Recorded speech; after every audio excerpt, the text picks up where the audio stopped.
The sun, the source of all life on Earth. We are surrounded by millions of molecular machines, manipulating its energy into a form that could be eventually consumed by us humans.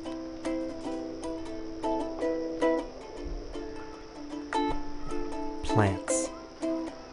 They are the backbone of all life on Earth.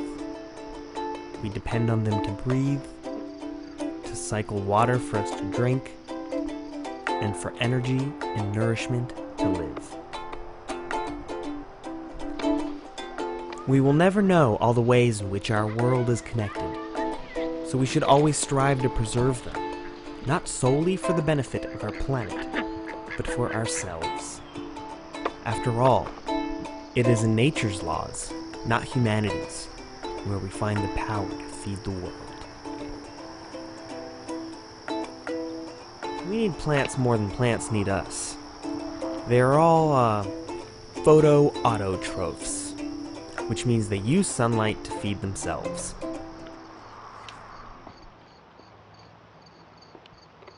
The ultimate goal of farming is not to grow crops, he writes, but it is the cultivation and perfection of human beings.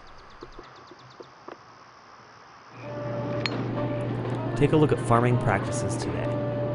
Spend some time thinking about how your food is processed. Then consider that the term, "you are what you eat," isn't popular just because it's catchy, but because it's true. And as always, thank you for shopping at Great Market. See this straw? This straw has the power to spark a revolution. Humans, like bees, first sought their food by foraging. Through selective breeding, we were able to domesticate a handful of species that suit our nutritional needs. The advent of agriculture, in some places, brought along a popular myth that the soil needed to be tilled and altered in order for it to be suitable for food plants.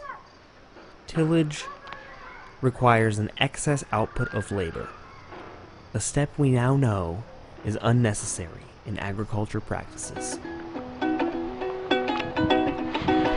My name is Mihail, and I started this garden because I sought a way of growing food that mimicked natural patterns of biodiversity and energy preservation. This method is often referred to as no-till or natural farming. The goal is to allow the soil to build fertility on its own by accommodating the habitats of beneficial organisms native to that soil. Straw. The revolution is in its simplicity. By keeping a layer of thick mulch over the soil, I am allowing for generations of tiny organisms to develop, flourish, make castings, reproduce, and then die.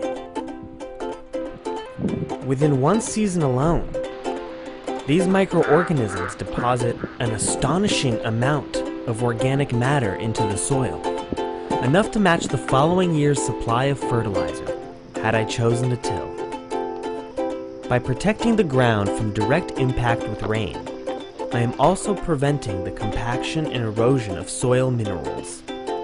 The blanket of mulch regulates temperature, moisture, air circulation as the bottom layer decomposes, bringing even more fertility into the soil. I am also suppressing weeds.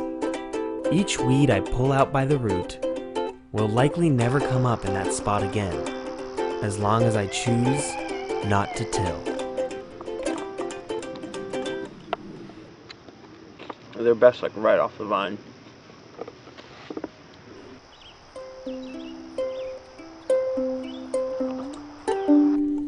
This 2-acre garden took about 3 months to start.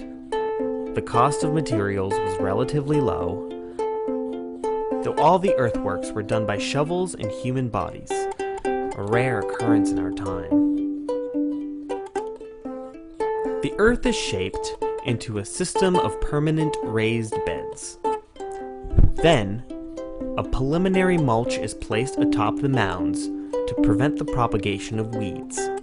Plants that were started in a greenhouse are transplanted outdoors during the appropriate time of season for the area.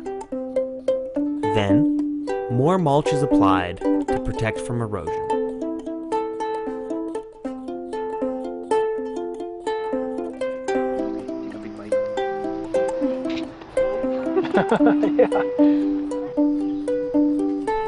The result is an ever-increasing level of fertility with a decreasing energy output by the gardener.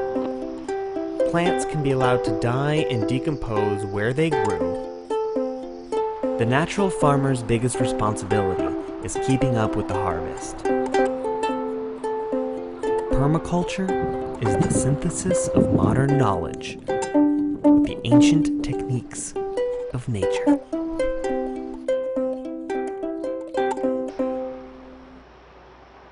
So the forest really gardens itself. And here, when we uncover just a piece of the mulch, we see this fluffy, really fine humus. It's a really nice loam, great drainage, and it was never tilled. There was always just a layer cover of leaves that would just fall from the trees. Let's go check out what the no-till garden looks like now.